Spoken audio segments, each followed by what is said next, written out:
Hello kids, welcome to Notebook. In a forest, if you look from below, it looks like this. But if you see a forest in the valley from the mountains, it looks like green cotton all over, right? Hence children, things may look different from what they really are depending from how or where you see it. Can you guess from these pictures what they really are? The first one looks like a colorful lollipop from the top. Oh no, it's a Mexican fisherman. This is a Mexican hat and it's called a sombrero. The second one looks like a small insect. Well, they are actually sheep grazing in a field. The third one looks like two squares with a cross, right? They are actually the Great Pyramids of Egypt. In fact, if you see these objects, they will look different from the front, the top, and the side, except the pyramid, isn't it? Do you know why it is so? It is because of a phenomenon called dimension. All objects in the world have dimensions. Dimensions describe the size of any object as to how wide, how long, and how deep they are. For example, the dimensions of a regular eraser are its length, its width, and its height. The dimensions of a car are also its length, its width, and its height. Similarly, a pen, a glass, a man, and so on. Some things have only one dimension. For example, a line. A line only has length. Some have two dimensions. For example, a square. It has a length and a height. A cube, on the other hand, has three dimensions: length, height, and width. Note that everything in the real world can be explained in three dimensions. Now, consider a dice.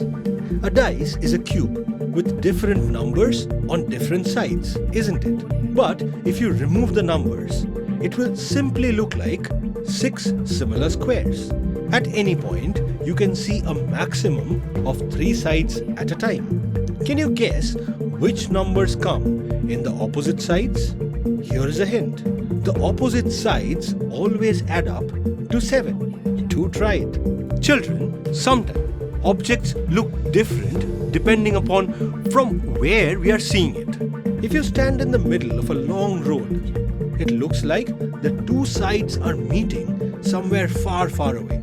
But if you walk towards that meeting point, the point never comes.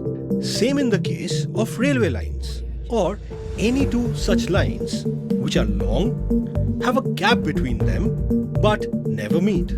This is because we can see only up to a certain point in front of us. For example, you can see the house in front of yours from your veranda. But can you see a house in the next town? No, right? And the further something is, the smaller it appears. The nearer it is, the bigger it appears. For example, if you see the Taj Mahal from a distance, it appears small. If you see in a certain way, it seems that you can even touch its tip with your finger. But the nearer you go, you feel tiny between its grand white walls. Similarly, a tree at a distance looks small, but the nearer you go, it looks big. You may also find a nest in the tree that you could not see earlier from a distance. Children, surely you don't have an eye in the back of your head, right? We cannot see what is behind us. We can only see what is in front of us. We can also partially see what is on our sides.